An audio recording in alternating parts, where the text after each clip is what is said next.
नमस्कार दोस्तों, मैं राहुल सिंह राय स्वागत करता हूं आपका मेरे यूट्यूब चैनल पर। दोस्तों, जैसे कि हम एसएससी जीडी के प्रीवियस ईयर कर रहे हैं 2024 के, तो ये हमारा 20 तारीख की चौथी शिफ्ट है ना। तो आइए स्टार्ट करते हैं पहले क्वेश्चन के साथ। क्वेश्चन है कि 20 विद्यार्थियों का एक कक्षा का औसत भार 42 किलो है ना, 22 विद्यार्थियों को सॉरी। यदि कक्षा में 33 किलो और 39 किलो भार के 2 नए विद्यार्थी शामिल हो जाते हैं तो 24 विद्यार्थियों का नया औसत कितना होगा। तो एलिगेशन से कर लो भाई। देखो, 22 विद्यार्थियों का जो औसत वजन वो कितना है भाई, 42 है, ठीक है। और 2 विद्यार्थियों का निकाल लो पहले, इनको जोड़ोगे 9 3 12 और 3 3 6 7 72 आ जाएगा। ये इनका योग है। अगर एवरेज निकालना चाहते हो तो डिवाइड कर देंगे 2 से, एवरेज आएगा 36। कितना आएगा 36। अब देखो, आप जानते हो इनका ले लो रेशियो, क्या ले लो रेशियो, तो जाएगा 11/1। कितना जाएगा रेशियो। अब इन ऊपर वालों का डिफरेंस इसके योग के बराबर कर दो। तो यानी 12 जो 12 की वैल्यू किसके बराबर है, 6 के बराबर। एक की वैल्यू निकाल दोगे तो ये 12/6 यानी 0.5 आ जाएगी। कितनी आ जाएगी 0.5। अब देखो इसमें बड़ी वैल्यू क्या है 42। अब इस बड़ी वैल्यू से क्या होगा, औसत कम होगा कितना 0.5, क्योंकि एक की वैल्यू इसमें करेंगे तो 0.5 ही आएगा कि नहीं आएगा, तुम बताओ। तो यानी मेरा जो औसत होगा वो कितना होगा 0.5 होगा, 0.5 कम होगा। तो 42 से 0.5 कम करेंगे तो 41.5 मेरा आंसर आ जाएगा। आई होप आपको समझ में आया होगा। नेक्स्ट क्वेश्चन देख लो भैया, आ जाओ। बोला है कि 13 विद्यार्थियों के औसत अंक 130 थे, लेकिन बाद में यह पाया गया कि विद्यार्थियों के अंक गलती से 32 के स्थान पर 23 दर्ज कर दिए गए। यानी उसका एवरेज 9 ज़्यादा होना चाहिए था। समझ में आ रहा है कि नहीं, एक सेकंड रुकना भाई। यानी उसका एवरेज, इसके एवरेज में कितने की दिक्कत आ गई, 9 की। मतलब 9 मुझे एवरेज बढ़ाना पड़ेगा। ये 9 बढ़ेगा कितनों पे, तो बोलो सर 13 विद्यार्थियों पे बढ़ेगा ना। ये 9 13 विद्यार्थी साथ साथ बांटेंगे पूरा, मतलब साथ साथ का मतलब ये कि 13 विद्यार्थी बराबर बांटेंगे तो पॉइंट बार जाएगा। तो 13 7 91, 13 6 78, 0.6 बढ़ जाना चाहिए 130 में। तो 130 में 0.6 लेके बढ़ रहा है 130.59। ठीक है, चलो नेक्स्ट क्वेश्चन देखेंगे। अगला क्वेश्चन ये है कि 2 वर्ष के लिए एक निश्चित ब्याज दर पर मूलधन एवं साधारण ब्याज के चक्रवर्ती ब्याज 12,800 और 14,400 है। तो मूलधन निकालो। अच्छा, ये मुझे एक बताओ, आप सभी को पता है कि साधारण ब्याज हर साल बराबर होता है, सिंपल सी बात है। अगर ये 12,800 2 साल का साधारण ब्याज है तो 1 साल का ब्याज कितना रहा होगा, तो बोलो सर 6,400। कितना रहा होगा 6400। और यही 6400 क्या रहा होगा इसका। अब जो ब्याज एक्स्ट्रा मिल रहा है 12,800 पे 14,400 हो रहा है, तो कितना एक्स्ट्रा मिल रहा है निकाल दो 14,400 पे। ऐसे ही निकाल दो ना, 0 से 0 0 0 और 14 में से 8 गए 6, तो 3 में से 2 जाएंगे 1। मतलब ये 1600 ब्याज मिल रहा, ये 1600 जो ब्याज मिला है दूसरे साल चक्रवर्ती ब्याज पर। तो आप जानते हैं कि दूसरे साल क्या होता है कि ब्याज पर ब्याज लगता है। यानी इस 6400 का क्या है, इस 64 पर किसी रेट्स परसेंट से क्या आया होगा तो ब्याज निकला होगा। तो आप जानते हैं तो वो 1600 पर, अगर 6400 पर 1600 ब्याज मिला है, मतलब 1/4 का मतलब होता है 25%। यानी आपका ब्याज की दर कितनी है भैया 25%। अगर समझ में नहीं आया तो समझो कि 1600 का ब्याज मिला भाई, कितने पर मिला 6400 पर। परसेंटेज निकालोगे 0 से 0 खत्म होगा 2 बार, 4 चौको 16, 16 एकम 16 और 16 चौको 64, 4 से काटो 25 आंसर आ जाएगा। बोलो हाँ कि ना सर, बिल्कुल सही बात है ना। तो 25% जब आपकी रेट परसेंट आ गई है तो एक बात बताओ, एक साल में अगर 25% ब्याज मिल रहा है, एक वर्ष में 25% ब्याज मिल रहा है, एक वर्ष में 25% ब्याज मिल रहा है, तो 2 साल में कितना मिलेगा 50%। कितना मिलेगा 50%। मतलब ये जो 12,800 जो 50% की वैल्यू है, तो 100% की वैल्यू इससे दुगनी होगी। 100% ही तो आपका क्या होता है मूलधन, 100% ही तो होगा। तो 12,800 का क्या होगा 25/16, देखो भैया कहाँ है 25,600 सॉरी, ये आपका आंसर है ऑप्शन नंबर सी। वरना आप कर लेना या 50% की वैल्यू 1200 100% वैल्यू निकालोगे तो 25,600 के बराबर आएगी। ठीक है ना, सिंपल क्वेश्चन है यार। अगला क्वेश्चन है कि अंकित एक वस्तु को 10% की हानि पर बेचता है और 30% कम मूल्य पर खरीदता, तो उसे 26 रुपये कम में बेचता तो 10% का लाभ होता। वस्तु का क्रय मूल्य बताइए। रुपये भूल जाओ भी थोड़ी देर के लिए, बिल्कुल रुपये को देखना ही नहीं है। ऐसे क्वेश्चन में क्या करना है, पहले 100 मानो। 100 की चीज़ कितने में 30% कम 10% की हानि पर बेचता, मतलब 90 में बेचता भाई। बोलता यदि वैसे 30% कम में खरीदता, 30% कम में कितने में खरीदता भाई, 70 में खरीदता, बताओ हाँ कि ना। और अब बोला कि अब इसे 26 रुपये बेचता, मैंने बोला रुपये को छोड़ देना थोड़ी देर के लिए, तो 10% का लाभ होता। अच्छा बताओ 70 पे 10% का लाभ मतलब 7 का लाभ बिजली कितने किस्ता 77। अच्छा बताओ कितने रुपये का अंतर, आपके हिसाब से अंतर कितने का आ रहा है सर, कितने का आ रहा है 13 का। लेकिन उसने बोला कि कितने रुपये कम में खरीदा है 26 में, एक की वैल्यू कितनी आ गई 2, तो 100 की वैल्यू कितनी 200। Correct answer. ठीक है, कोई दिक्कत नहीं होनी चाहिए, होगी भी नहीं भाई, तुम तो सही हो, आदमी हो। आ जाओ। बोला कि X1 X2 X3 एक काम को क्रमश 90 45 600 सॉरी 67.5 दिनों में पूरा कर सकते हैं। तो तीनों एक साथ मिलकर एक काम को शुरू करें तो X2 13.5 दिनों पहले काम छोड़ देता है, तो काम कितने दिनों में पूरा होगा। याद रखना कि जब भी कोई व्यक्ति काम छोड़ के जाए उससे ज़बरदस्ती काम करवा लो, ठीक है ना। अभी समझाता हूँ। पहले 67.5 का रट्टा ख़त्म करते हैं, तो उसको यहाँ सॉल्व कर लेते हैं। 67.5 इसको करेंगे तो यहाँ पे 10 आ जाएगा, 5 दूनी 10, ऊपर काटेंगे तो 5 एकम 5, 5 तिये 15, 5 25, 135/2 आ जाएगा। कितना आ जाएगा? 135/2। मतलब सी की X3 की जो क्षमता आ जाएगी वो कितनी जाएगी? 35/2। तो देखो एलसीएम ले लेते हैं, 90 45 और 135/2 का। तो एलसीएम लूँगा, ये कितना आ जाएगा? 270 आना चाहिए। कितना आएगा? 270। कितनी बार आएगा? 3 बार। 45 छक्के 270 होता है ना, 45 दूनी 90, 45 छक्के 270, ये दो बार और 2 दूनी 4, यानी इन तीनों की जो क्षमताएँ आ गई वो है 3 6 और 4। कितनी आ गई? 3 6 और 4। अब मैंने बोला ना जो काम छोड़ के जा रहा है ज़बरदस्ती करवाओ इससे। तो 13.5 का मतलब क्या हो? 27.2। 13.5 का मतलब क्या होता है? 27/2। तो ये कितने दिन? 6 दिन का छोड़ 2 से 2 और 2 से 3, यानी 81 काम और होगा। मतलब अगर बी 13.5 दिन पहले काम नहीं छोड़ता तो यानी 81 काम और 27 81 काम और होता, तो टोटल काम कितना हो जाता? 270 और 81, यानी काम होता 1 8 7 15 और 1 351। कितना हो जाता? 351। अब पूछ क्या रहा है? काम कितने दिनों में पूरा हुआ? अब देखो 6 3 9 4 13, तो देखो काम कितने दिनों में हो रहा है? तो 13 एकम 13, 13 दूनी 26, कितने बच रहे हैं? 9 और 13 सत्ते 27 दिनों में। कितने दिन लग रहा है भैया? 27 दिन। आपका ऑप्शन नंबर सी रहा। ठीक है, क्वेश्चन सिंपल था, बस मैं इसको छोटा कर देता हूँ थोड़ा। 1 मिनट रुक जा भाई।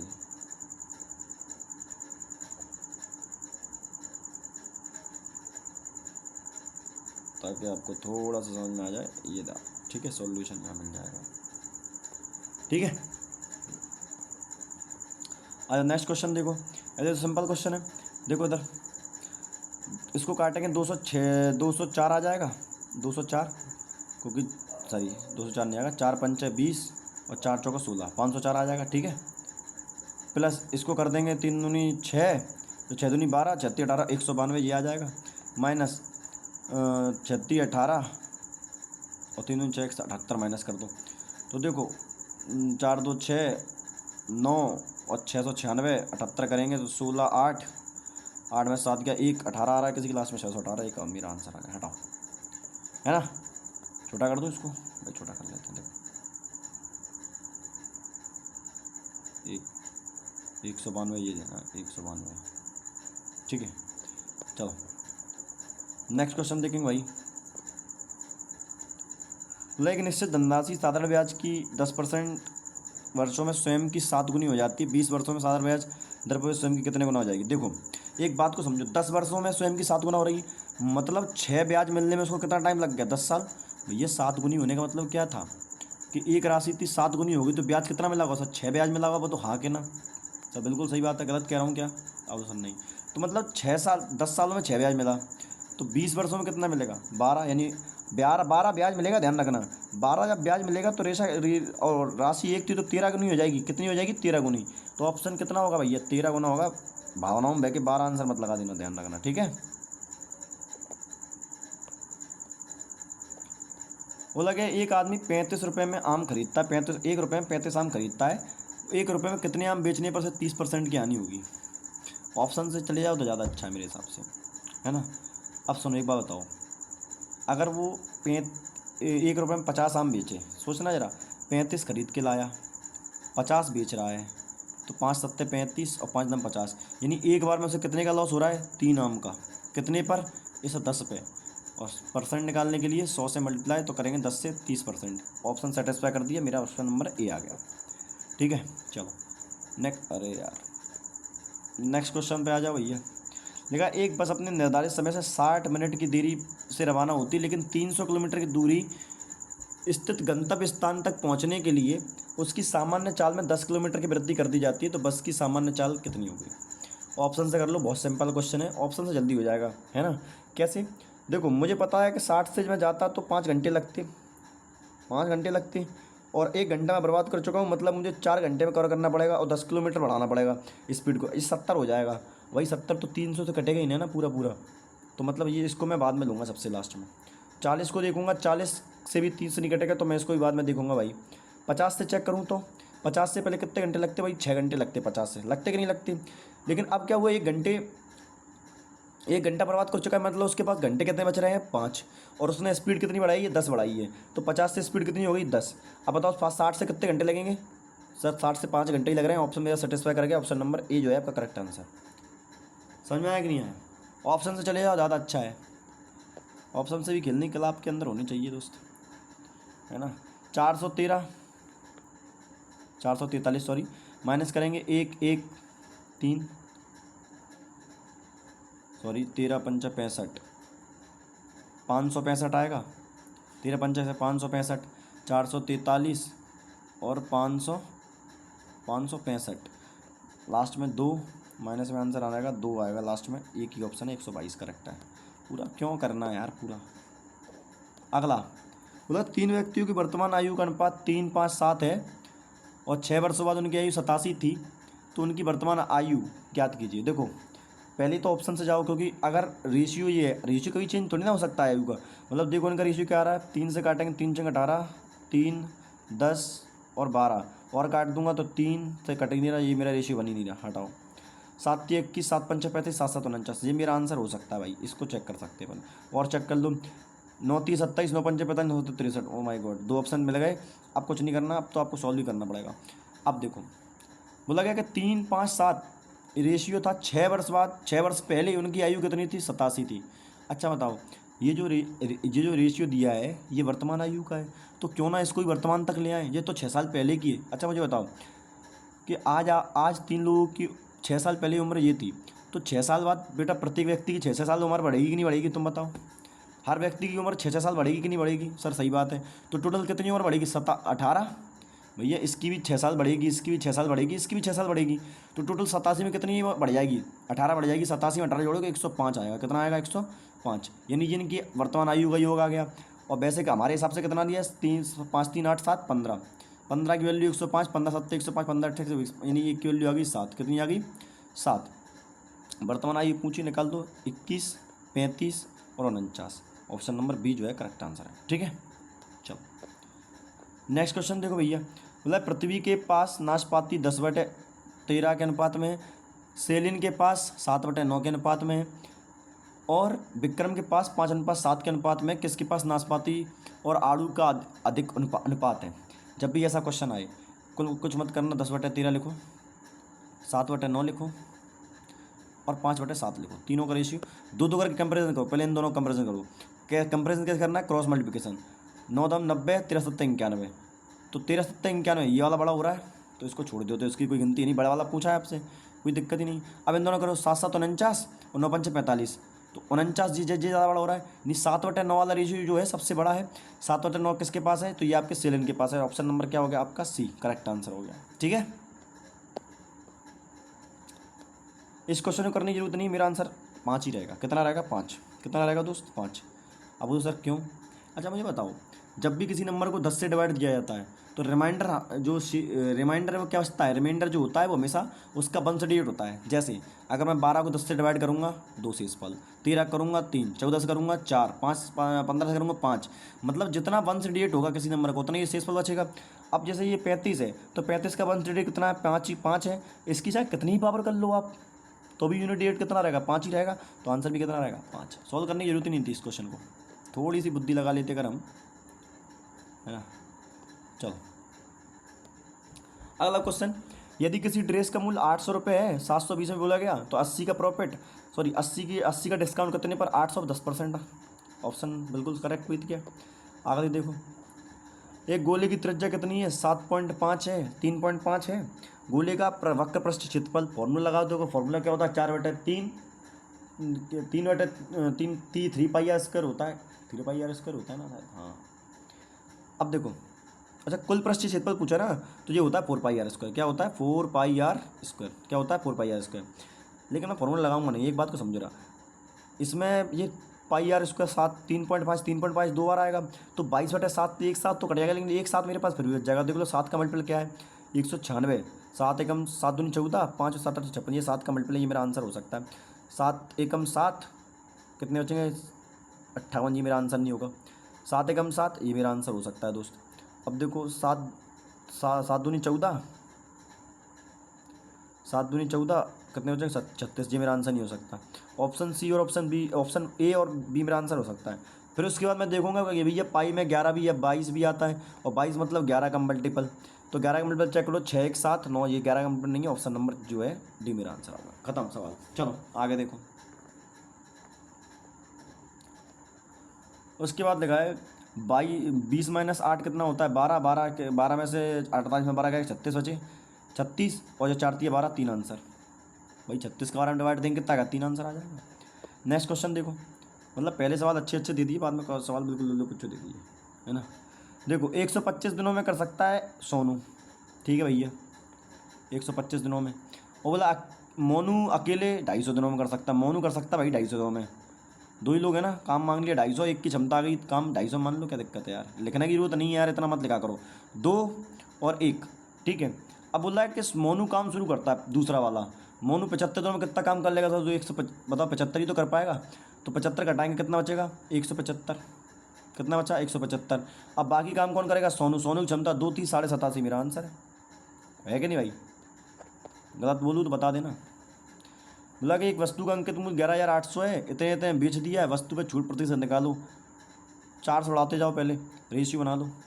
तो 4 दूनी 8, कितने बच गए 4 नम 36, 4 पंचे 20, 29 50, 4 एकम 4, 4 नम 36, 4 चौक 16, 4 सत्ते 28, 4 एकम 4, 4 नम 36, ये 9 है ना, हाँ पक्का है ना। 4 एकम 4, 3 बचे, 4 नम 36, ठीक है। और किसी से कट रहा है 30 से देख लो, कट रहा है क्या। 9 2 11 5 16, अब नहीं कट रहा भाई किसी से, तो देख लो भैया कितने का अंतर आ रहा है। 19 47, 10 में 7 गए 3, भाई पूरा पूरा कटना चाहिए यार। 0 0 1 103, गलत कर रहे हैं कहीं ना कहीं, मुझे लग रहा है कुछ तो गलत करके आए हैं। अब दोबारा करते हैं एक सवाल को, इसको दोबारा करते हैं। देखो आयो, देखो जरा रेशियो नहीं बनाते, ऐसे डायरेक्ट कर लेते हैं। देखो 11,800 में 10 में से 8 गए 2, 9 में से 8 गए 1, है ना। अब यहाँ बचा 7, 7 में 7 गया 0, और ये बचा 11 में से 7 गया, कितना बचा 412, और कितने पर डिस्काउंट दिया 11,800, तो परसेंट लगाएंगे तो 100 से तो 2 जीरो कट ही जाएंगे, तो 118 आ गया। अब 118 3 बार जाएगा, 118 354, 354 बच गया 46, तो ये बच गए, और एक जो बच गया 47 बच गया, 47 मतलब 472 बच गए। तो 18 चौक 72 और 4 बार 34% मेरा आंसर आया। कितना आएगा 34%। किया करो बेटा मन में, कैलकुलेशन बहुत अच्छी होनी चाहिए आपकी, हालांकि इसमें तो नहीं होनी चाहिए, सिंपल सवाल है। देखा एक कुर्सी का अंकित मूल्य उसके क्रय मूल्य से 20% अधिक है, तो क्रय मूल्य मान लो 5 से विक्रय मूल्य कितना आ गया 6। बोला है 20 रुपये की छूट दी जाती है। अच्छा ये बताओ, छूट जो भी दी गई होगी वो किस पे दी गई होगी, अंकित मूल्य पे, है क्या नहीं, मेरी बात तो समझ रहे हो। अब अंकित मूल्य 6 है, 20% की छूट दी गई होगी, तो फिर देखो अंकित मूल्य 6 हमारे हिसाब से, तो अगर 20 रुपये की छूट देकर 220 में बेची, तो तुम्हें नहीं लगता कि अंकित मूल्य 240 रहा होगा, तभी तो 20 रुपये की छूट दी होगी। तो 6 की वैल्यू 240, 1 की वैल्यू 40, 4 की वैल्यू 50, तो 200 आ गया। लेकिन बेचा कितने में भैया, इस पर तो 20% की छूट दी है 220, और पूछा क्या है कि भैया प्रॉफिट परसेंट बताओ, तो 20 का प्रॉफिट होगा 200 पे, यानी 10%, मेरा आंसर आ गया। ठीक है, नेक्स्ट क्वेश्चन देखो भैया, लास्ट क्वेश्चन है। विक्रम ने 32% अंक प्राप्त किए, 15 अंकों से अनुत्तीर्ण हो गया, और 57% अंक प्राप्त करने के तो उत्तीर्ण होने के लिए आवश्यक 10% अंक मिलते। देखो एक बात बताओ, अगर इसको बेसिक से ही बताना है, वरना मेरा तो आंसर आ गया 25 की वैल्यू 25, 1 की वैल्यू 1, 100 की वैल्यू 100, 32 और 15 47, मेरा आंसर आ गया। लेकिन अगर इसी को करना ही हो तो कैसे करेंगे।